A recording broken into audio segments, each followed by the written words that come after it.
Donc aujourd'hui, je vais plus particulièrement vous parler de la corrélation qu'il y a entre les expériences aux frontières de la mort, ou NDE, et les phénomènes qualifiés de spirit. Comme nous allons le voir par la suite, la connaissance entre la corrélation est d'une importance capitale pour le bien-être physique et mental du patient. Vous avez déjà peut-être pu avoir un aperçu ce matin suite au discours d'ouverture. Mais tout se passe aujourd'hui comme si ces nouveaux faits que sont les NDE n'étaient là que pour confirmer l'enseignement déjà reçu, pour démontrer que tout cela était bien réel, malgré le discrédit jeté souvent sur ceux-ci. Nous vivons aujourd'hui un moment extraordinaire et unique, car de nombreux témoignages d'expériences aux frontières de la mort voient le jour, qui viennent confirmer les écrits d'un autre type de phénomènes qui ont eu lieu principalement au XIXe et XXe siècle et qui ont conduit à la codification de l'enseignement spirit. Ce que la science actuelle est en train de découvrir n'est que la partie émergée d'un immense iceberg. En effet, peu de personnes savent que ces faits sont étudiés de longue date et qu'il existe une bibliographie conséquente à ce sujet. Dans cette littérature se trouve un grand nombre important de réponses aux questions que l'homme scientifique se pose et que la science devra confirmer ou affirmer. Je suis persuadé que la lecture de certains de ces ouvrages, dont on a un petit peu parlé ce matin, pourrait faire gagner beaucoup de temps à la recherche.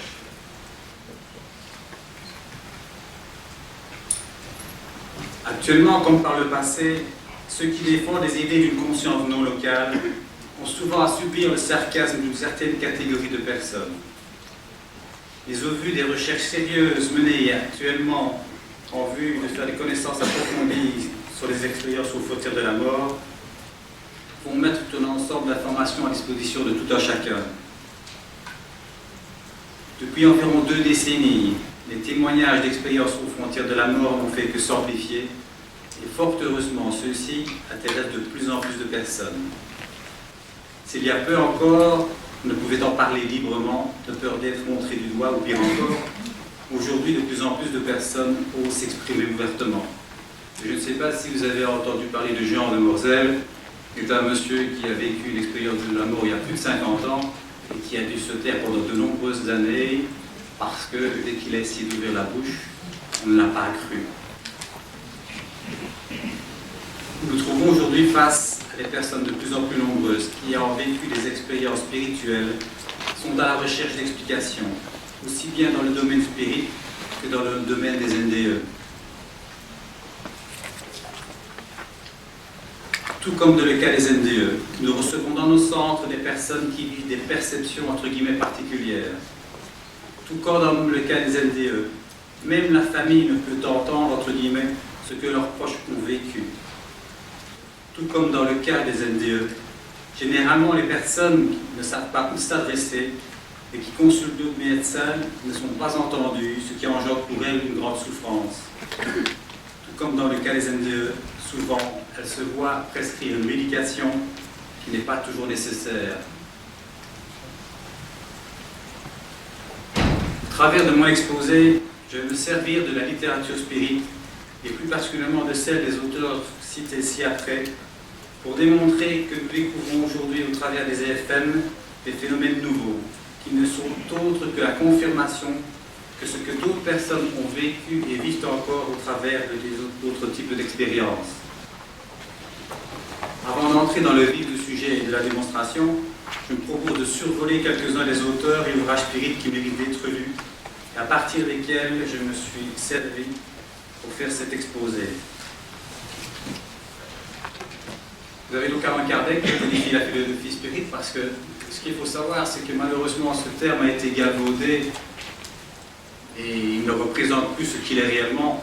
Quand on parle de spirit, de spiritisme, on pense directement à la voyance, alors qu'en réalité c'est un enseignement avant tout et que ce que l'on appelle la voyance est accessible à tout le monde sans être spirit. Donc on peut être médium sans être spirit et inversement.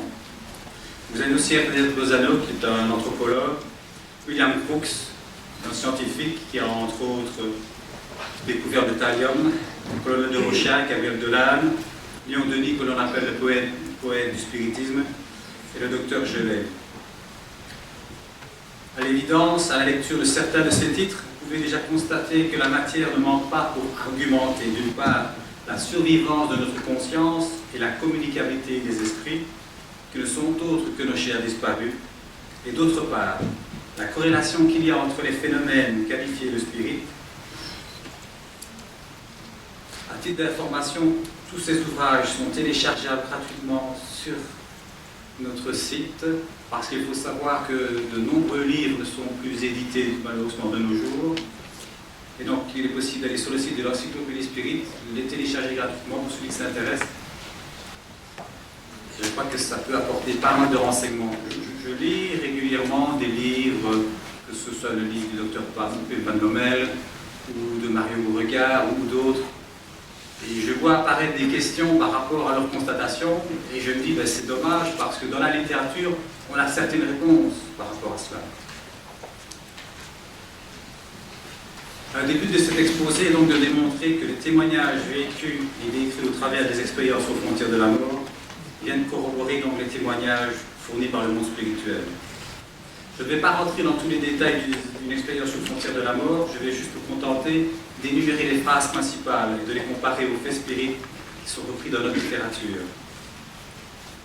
Pour énumérer les différentes étapes et les comparer à notre phénomène, je me suis principalement servi des études établies par le docteur Raymond Moody et le professeur émérite Kenneth Wings, sachant que d'autres classifications existent.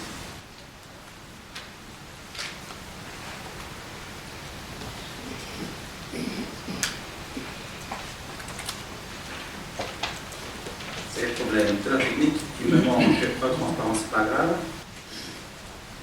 Donc, les phases sont celles-ci. Sensibilisation subjective d'être mort, perception de la mort, sentiment immense de paix, décorporation de la conscience, délocalisation, entrer dans un monde de sérénité et de lumière, le tunnel, rencontre avec des rôles de présence, rencontre avec des esprits guides ou des défunts, examen de sa propre vie, le bilan, vision de couleurs, perception de son et de musique, entrer dans un monde de lumière, l'être de lumière, et retour dans le corps, la frontière. Certaines personnes établissent qu'il y a une frontière et font le choix de revenir plutôt que de partir de l'autre côté.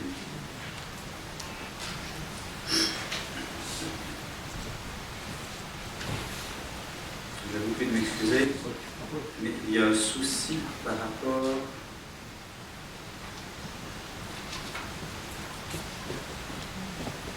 Continue. Ah. Mais je suis déjà décorporé là.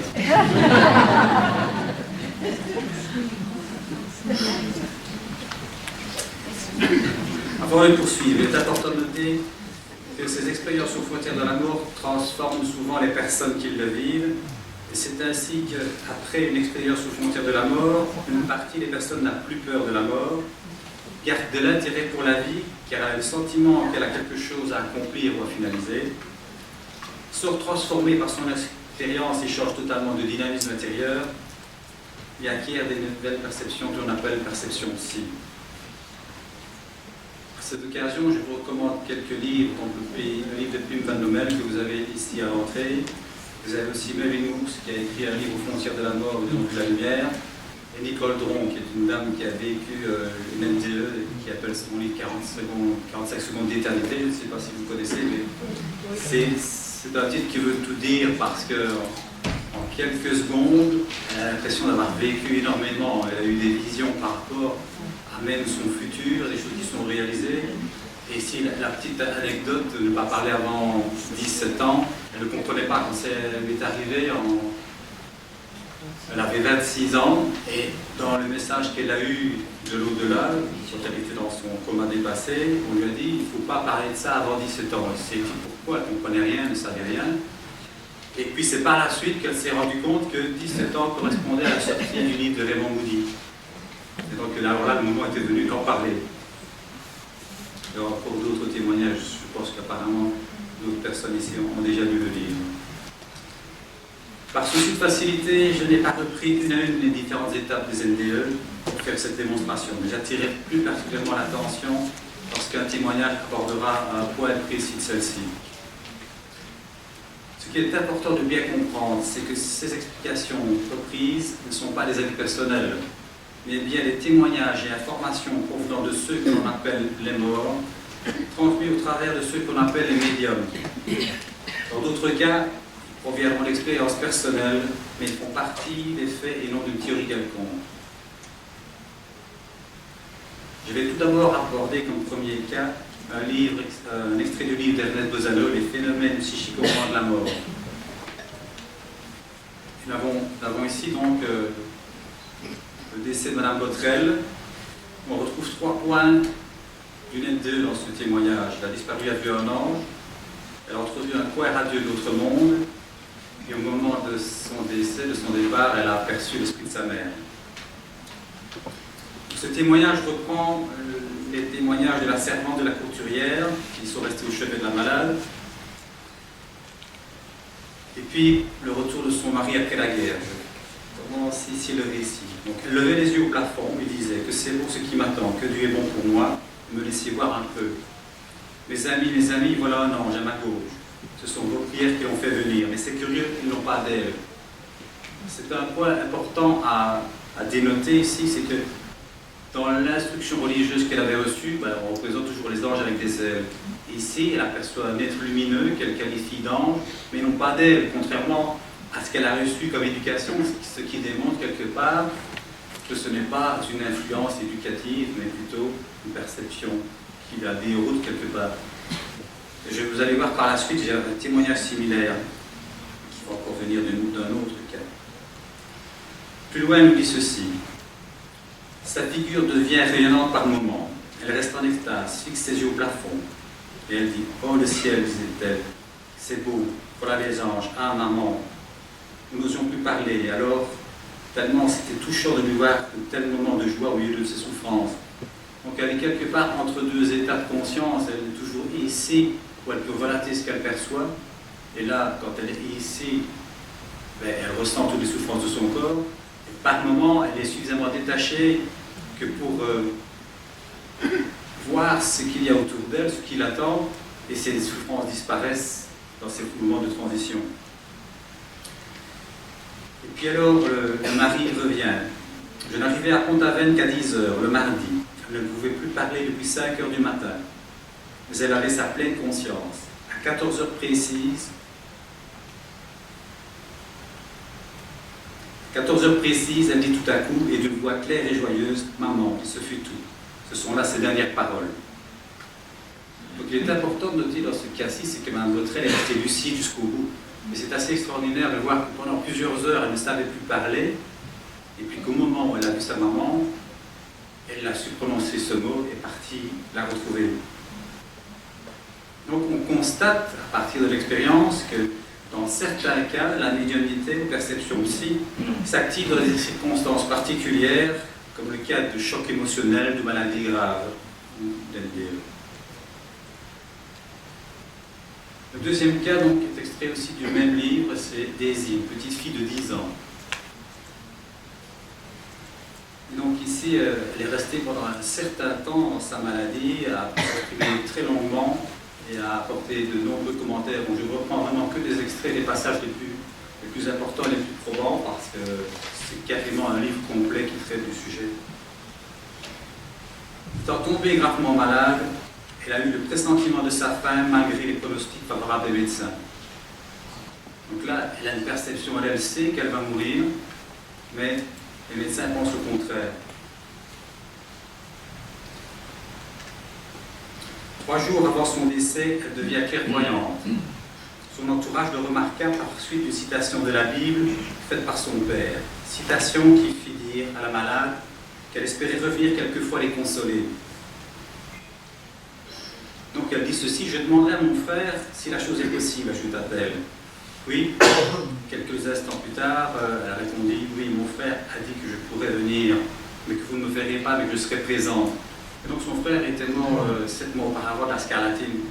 Donc ici, de nouveau, elle a des perceptions de l'au-delà, elle voit son frère qui l'attend, et elle retransmet cette information à sa famille qui l'entoure. Exactement comme ceux qui ont des NDE et qui là aussi rencontrent un parent ou un guide ou un être de lumière. Autre fait important, c'est 2 jours avant qu'elle ne meure, le directeur de l'école est venu lui rendre visite. Elle lui parla librement de son départ prochain et a envoyé un extrait adieu à ses compagnes de classe. Donc là, on remarque qu'elle est calme, sereine, lucide. Et je dois dire que dans notre village où j'habite, on a aussi eu un cas similaire.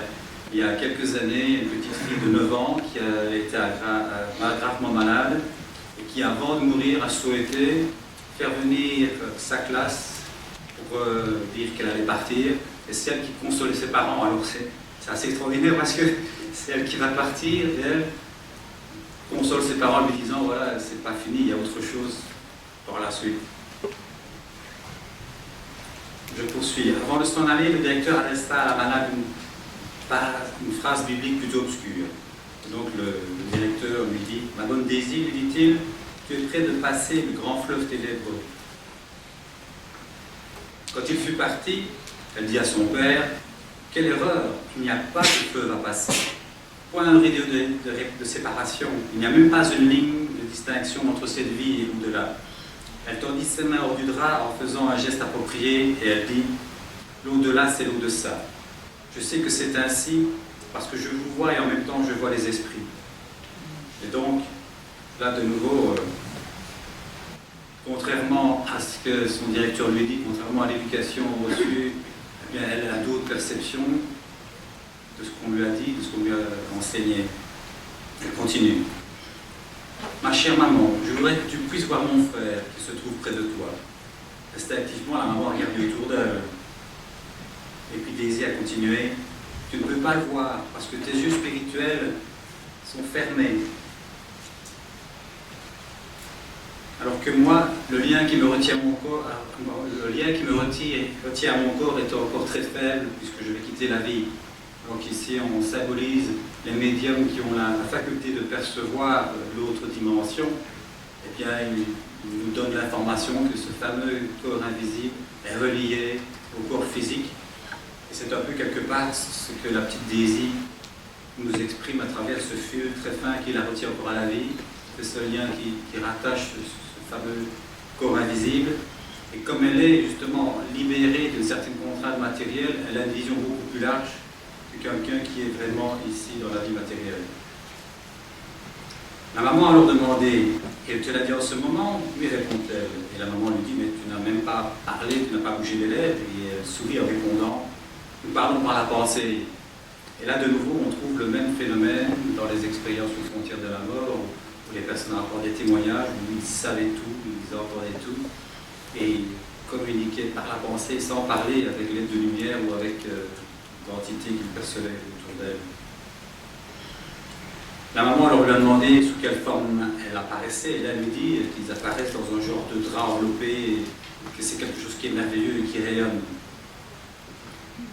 L'autre fait intéressant, c'est aussi lorsque sa sœur a demandé que l'on chante un hymne, où il était question d'Angélique. Et puis alors Daisy, comme dans le cas précédent, s'est exprimée « Oh loulou, mais on nous a toujours appris que les anges avaient des ailes, mais ils n'en ont pas du tout. » Là, de nouveau, ça contredit l'enseignement qu'elle a reçu, ce qui démontre encore une fois que ce sont ses perceptions propres et pas ce qu'on a été lui enseigné pendant sa vie.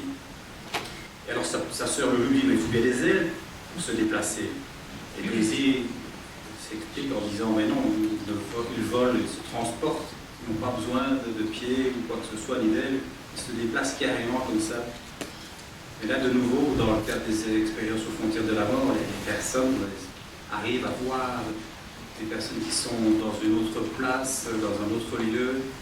Les barrières et les murs s'effacent, elles arrivent à raconter les conversations qui se sont produites à d'autres endroits que l'endroit où leur corps physique se trouvait. Et on retrouve donc exactement ce même type de perception.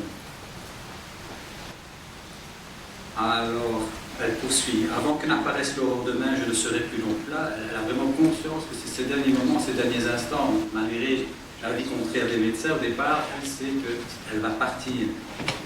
Le moment venu, elle dit « Papa, l'heure est arrivée, mon frère est venu me chercher. »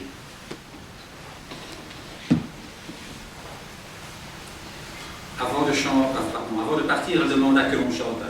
Quelqu'un voulait appeler sa sœur, mais Daisy remarqua, et là on voit une notion de vision à distance de nouveau. Non, ne la dérangez pas, elle dort. Donc, elle sait que sa sœur qui est en haut est en train de dormir et qu'il ne faut pas la déranger.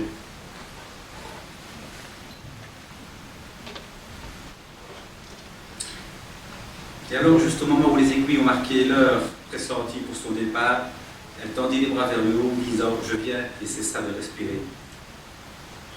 Donc là, c'est vraiment quelqu'un qui reste lucide jusqu'au bout, qui arrive à consoler son entourage, à lui faire comprendre que les conceptions du loin de la mort ne sont pas telles qu'on l'a souvent enseigné, que c'est beaucoup plus différent que cela et que dans certains cas, ça peut être très très positif, comme dans les NDE. C'est vrai qu'il y a des expériences négatives au niveau des NDE, mais là, bon, il y a des explications peut-être à donner, que l'on pourrait donner par rapport à ce que l'on a dans notre expérience de nos centres, de notre littérature. Bon, ça je verrai par la suite si ça vous intéresse. Ici, c'est un cas très récent. C'est un petit garçon de 3 ans. Donc là, un jour, j'ai été contacté par un papa qui s'inquiétait. Il habite dans le sud de la Belgique, c'est le nord de la France, parce que la Belgique est très petite. Et il se tracassait parce qu'il y avait son gamin qui voyait un être invisible, et il parlait avec lui, jouait avec lui. Et donc, en discutant avec le papa, il s'est rendu compte qu'il lui explique qu'il a un jour demandé à son gamin, mais demande un peu, le monsieur avec qui tu joues, parce que c'est un monsieur, comment il s'appelle? Et le petit garçon a dit, ben, c'est Nicolas. Alors le papa s'est dit, ben, Nicolas, c'était mon grand-père. Il est parti, le papa est parti chez sa maman, rechercher une photo du grand-père. Il est revenu chez lui.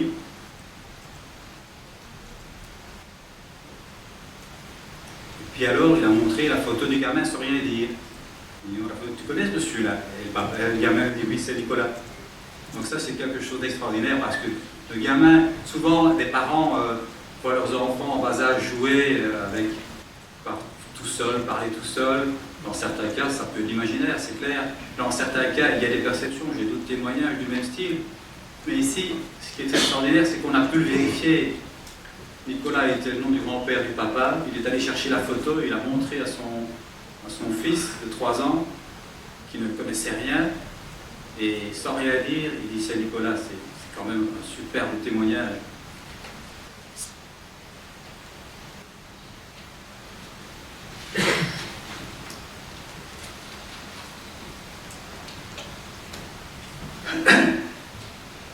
Comme 4e cas, j'ai pris un ensemble de témoignages de ce que l'on appelle les esprits souffrants. Donc il faut savoir que vous avez autour de vous un ensemble de choses que l'on ne perçoit pas, auxquelles beaucoup de personnes ne croient pas, mais qui sont décrites à travers l'exemple du petit Nicolas, à travers des personnes qui font des NDE, à travers des personnes qui sont proches de la mort et qui perçoivent des choses. Donc ce n'est pas toujours du délire. Et ces personnes, donc, elles sont là parmi nous, ceux qui ont la possibilité de les voir, on les appelle des médiums. Et si vous avez l'occasion de voir un film comme Le Sixième Sens ou les autres, eh bien, ça vous donne un peu une idée de ce qui peut se passer quand on part de l'autre côté, quand on meurt. Donc, on a des réunions spécifiques pour venir en aide à ces esprits-là. Et donc, par médium interposé, on arrive à rentrer en contact avec eux. C'est un peu comme le cas que j'ai cité ici au matin avec la jeune fille de 14 ans qui voit des choses autour d'elle. C'est pareil, on arrive à les capter et à pouvoir dialoguer avec eux. Et à travers les dialogues que l'on a avec eux, eh bien, on se rend compte qu'ils ont exactement les mêmes perceptions que dans les cas des NDE. Et on arrive à leur permettre, parce que ce sont souvent des esprits qui ont soit été très matériels sur Terre, qui ne se sont jamais intéressés à la spiritualité, soit qui sont morts dans des accidents de manière violente et rapide, On a parfois eu des jeunes qui s'étaient pris un poteau d'éclairage un soir, un week-end, et ils sont morts comme ça par accident, et ils restent figés dans cette position-là. Et donc on arrive à les aider et à leur permettre de retrouver des parents, des amis ou un guide qui vient les chercher et continuer leur chemin d'évolution.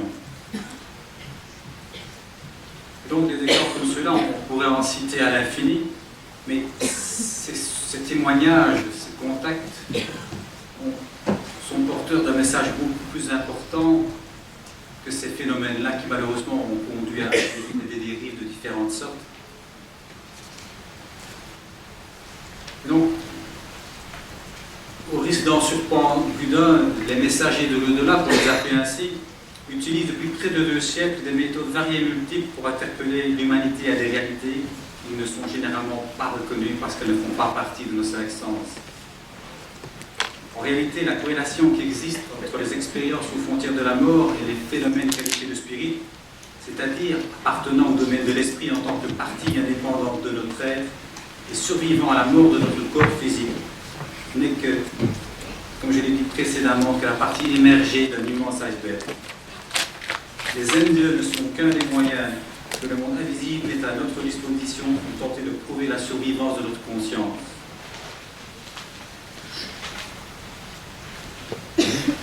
À partir de ce que nous venons de voir, je vous invite à vous poser les questions suivantes. Que sommes-nous? Quelle est notre place dans l'univers? Quel est notre devenir? Que devient notre conscience à la mort de notre corps physique? Autant de réponses qui devront tôt ou tard trouver leur... autant de questions qui devront tôt ou tard trouver leur réponse, car elles sont fondamentales. Mais je me permets d'insister, comme le font ces messagers de l'au-delà, nos amis. Les phénomènes de quelque nature qu'ils soient n'ont d'autre but que de tenter de prouver que nous sommes des êtres immortels, parcelles de conscience en évolution émanant de la conscience universelle, que certains appellent Dieu, peu importe le nom que l'on puisse lui donner, qui devons, par notre travail, nous améliorer pour atteindre un jour d'autres horizons que le plan matériel dans lequel nous sommes quelque part enfermés actuellement. Je pense que la majorité des personnes ici présentes est convaincue que notre vie ne commence pas, que notre conscience ne commence pas à la naissance pour disparaître à la mort à tout jamais. Celui qui a bien compris que sa vie n'est pas limitée à quelques décennies est tout naturellement amené à s'interroger, à envisager l'existence sous un autre angle. Cette prise de conscience lui ouvre d'autres horizons jusque-là insoupçonnés. Le monde spirituel qui nous entoure nous a transmis un enseignement sans précédent, repris dans la philosophie spirit codifiée par Allan Kardec. La majorité des questions existentielles que l'homme se pose trouve leur réponse dans cet enseignement, et plus particulièrement dans le livre des esprits, donc qui est le premier livre de la codification. Pourquoi est-ce qu'il était appelé le livre des esprits? Tout simplement parce que ce n'est pas Allan Kardec qui a donné les réponses, c'est à travers des contacts spirituels qu'il a posé un certain nombre de questions, et les réponses viennent du monde spirituel. Il nous explique entre autres l'interaction qui existe entre nous, les vivants, et ce que l'on appelle les morts. Interaction qui, comme nous venons de le voir, peut dans certains cas avoir lieu lors d'une expérience aux frontières de la mort. Cet enseignement s'est poursuivi au XXe siècle, à travers les œuvres de Chico Xavier, transmises par le médium Chico Xavier, de l'esprit André Louis. Cet enseignement implique par voie de conséquence une prise en compte intégrale de l'être humain et de son environnement, en tenant compte de ses différentes composantes physiques et spirituelles. Il nous fait prendre conscience du nouveau champ d'investigation qui s'ouvre à l'homme pour mener à bien sa destinée. Pour mieux vous permettre d'appréhender notre devenir, je me permets de vous lire un très bref extrait du livre Le problème de l'être et de la destinée de Léon Denis, que j'ai cité tout à l'heure et que l'on appelle le poète du spiritisme, qui nous dit ceci. La vie est une vibration immense, je pense que la science moderne ne nous contredira pas, qui emplit l'univers et dont le foyer est en Dieu, une conscience universelle. Chaque âme, étincelle détachée du foyer divin, à son tour un foyer devient à son tour un foyer de vibration qui varie en d'amplitude et d'intelligence et poursuivra sa vie. Et essence mystérieuse, elle échappe à l'analyse, comme tout ce qui échappe de l'absolu. Créée par amour, créée pour aimer, si chétive qu'elle peut être enfermée dans une forme restreinte et fragile, si grande que d'un élan de la pensée, elle embrasse l'infini. L'âme est une parcelle de l'essence divine projetée dans le monde matériel. Et là, de nouveau, cette pensée, une parcelle de conscience si chétive qui peut embrasser l'infini, on le retrouve aussi à travers les expériences aux frontières de la mort, puisqu'ils nous disent que les frontières s'effacent, les distances s'effacent, ils ont des perceptions hors des perceptions classiques, ils ont le sentiment de savoir tout. Malheureusement, quand ils reviennent, ils oublient, mais ils savent qu'à un moment donné, ils ont su tout et que tout a sa raison d'être. Je m'arrêterai là pour cette description, mais je vous invite à lire ce livre d'une beauté remarquable. Cette vision, que dit cette réalité, n'est-elle pas beaucoup plus extraordinaire et motivante que la vision matérialiste qui nous réduit à un assemblage de molécules destinées à disparaître?